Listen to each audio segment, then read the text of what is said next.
This is the Caliginous Chronicles. Stories by Jacob Hopkins, narrated by E.A. Hopkins. Audio production by Luke Rodriguez. Project Leviathan.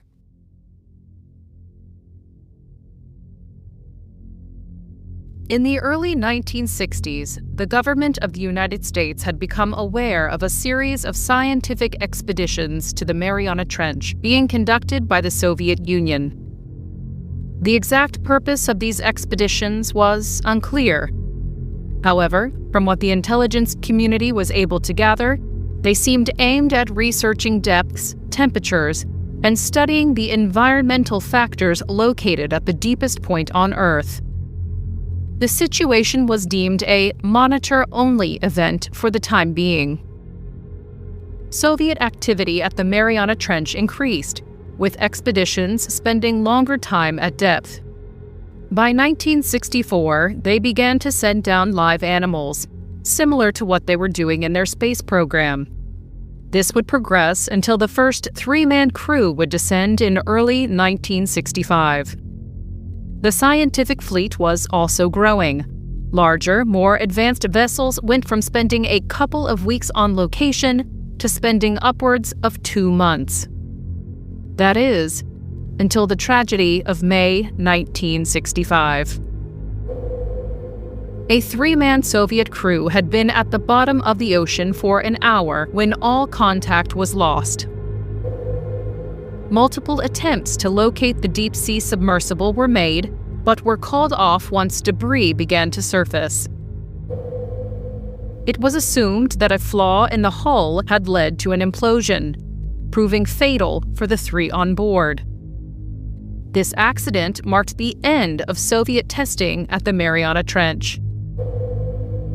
Not trusting the Soviet Union and perhaps a fear of missing out, the United States government immediately mobilized its own expeditionary force to the Mariana Trench. With the intel of the CIA's monitoring programs at the trench, the U.S. was immediately able to build upon what the Soviets had created. They also had the advantage of being involved with the 1960 expedition that sent the very first man to the bottom of the ocean's depths. From November 1965 to February of 1966, manned missions were sent down with the purpose of intel gathering. It was the belief of high-ranking officials that the Soviets had been working on a military project. What that might have entailed, no one said for certain. Regardless, the United States military wouldn't be taking any chances. A myriad of submersibles, manned and unmanned, were manufactured during this period. Underwater labs were designed, each pushing the depths and capabilities of its predecessor further and further. Saturation divers began pushing the very limits of technology and the human body. Amazing science was produced during this time, yet the lack of any real military intel almost scrapped the project. Top brass in Washington, D.C. grew impatient and began to turn their attention elsewhere. Then the Ides of March incident occurred. March 15, 1966. 3 highly trained and educated servicemen, whose names have been redacted, descended to the ocean floor for what they thought would be just another routine mission. Mere minutes had passed after the completion of their 4-hour descent into darkness when the surface radio exploded with panicked calls for help. Topside crews attempted to discern the problem, but the dive crew was in a state of hysteria.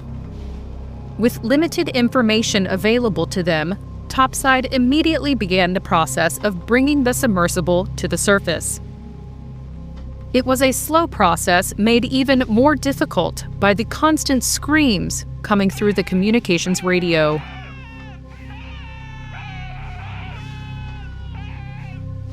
Upon retrieval, all 3 aquanauts were committed to psychiatric hospitals, where they would eventually live out their days. Attempts at debriefing the men failed time and time again. None of the three would speak a word after that day, and rarely could focus on their surroundings. Records show that the men would stare into the void, lightly rocking and whispering incoherent sounds to themselves. Complete darkness was to be avoided at all times, even at night. Whatever had happened in the murky depths irrevocably damaged these men. The incident spurred wild speculation amongst officials. Some posited that it was an elaborate trap set by the Soviet Union. Others put forth a theory that a bad mixture of gases in the submersible caused the men severe brain damage. Most popular was that one of the aquanauts had a sudden panic attack that triggered mass hysteria in such a small, isolated space. The one thing they all agreed on was that more research needed to be conducted. 1966 came to a close with a series of unmanned vessels exploring the trench.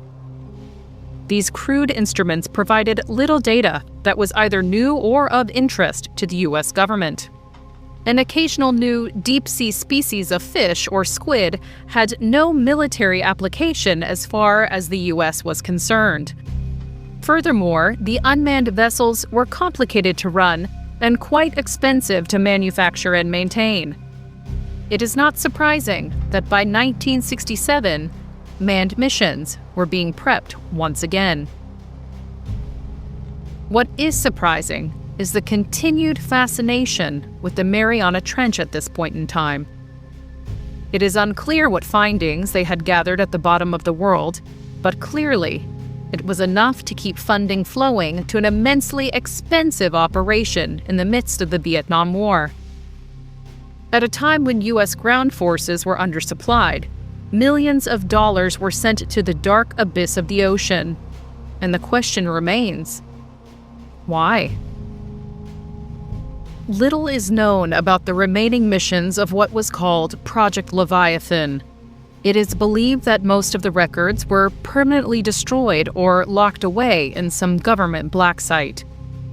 However, there is documentation that shows at least one final expedition sometime around August 1970. A large fleet of naval ships and research vessels made its way to the trench. Though unconfirmed, reports from other world governments suggest that the U.S. Navy sent down a 20 by 20 meter sphere. The reports go on to say that the entire expeditionary fleet was lost to what is described as a whirlpool. Future researchers investigating Project Leviathan speculate it to be a rogue wave. Naturally, the United States government officially denies the loss or even the existence of such an expedition. Project Leviathan has since been brushed off as another foolhardy program born out of Cold War paranoia. Still, there are others who suggest that the government found exactly what it was looking for. They point to the fact that the United States immediately abandoned the program, just like the Soviet Union did before them. The claim is that whatever was found at the bottom of the trench was deemed best left alone. As with all vague military operations, conspiracy theories abound. The most reasonable claim is that new bombs were being tested deep underwater. This would account for some of the tragic events that took place during this period. Some of the more outrageous claims suggest the Soviets and the Americans had found extraterrestrial life and were in communication with it. Those who believe this theory say that exposure to this alien life form is what drove the crew of 66 insane. Both superpowers officially deny many of the details surrounding their investigations of the Mariana Trench. The 3 aquanauts of the Ides of March incident left thousands of strange drawings, page after page of dark scribbles. Psychiatrists claim it was an effect of the brain damage caused by an improper gas mixture, but others held fast to the belief that it represents what they saw in the darkest depths of the ocean. This strange chapter in history should end there. destined to be another great urban legend. However, in the middle of 2020, while the world was distracted by a global pandemic, a user by the name of Kraken D. Case, a clever play on words, dropped a most curious audio file on a lesser-known Project Leviathan message board. It stayed up for approximately 1 hour and then somehow vanished from the internet. Not even the Wayback Machine seems to have a record of its existence. Very few people ever saw it, let alone listen to what it contained. Fewer still had the foresight to document what was on that file.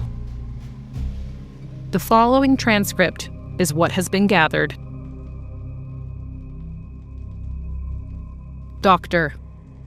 Good morning. I'm Dr. Elena Howard. I've been made aware that you might have something to say, and I'm here to listen.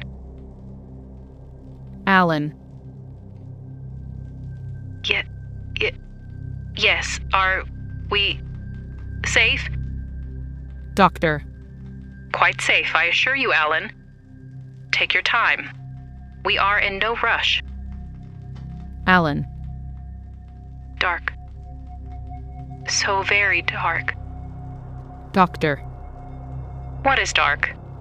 Is it this room, or is it a memory? Alan. Trench. A man, presumably Alan, can be heard coughing. Doctor. Have a drink, Alan.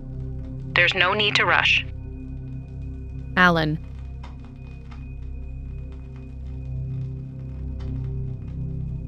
4 hours it takes.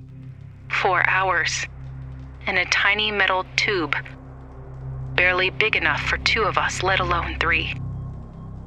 And when you finally get there, it's darker than the darkest night. An announcement can be heard over an intercom system, though it is unclear what is being said. Alan. We had sat in darkness for hours as we descended. The vessels were still experimental. No need to tax the systems unnecessarily. We had small battery-powered interior lights and headlamps for working about the cabin, but nothing outside. A constant wall of black outside of each of our portholes. Doctor. Do you think this is why you and the others have a strong opposition to being in the dark? Alan. No. It's what's down in that dark pit that scares us. We've seen it. It knows we're here. There ain't a damn thing any of us can do about it. Doctor. Okay. Please, calm down, Alan. My apologies for that. Let's just take a deep breath. Deep inhaling can be heard. Doctor. If I may, Alan, what is it that you saw down there? Alan. The end of everything.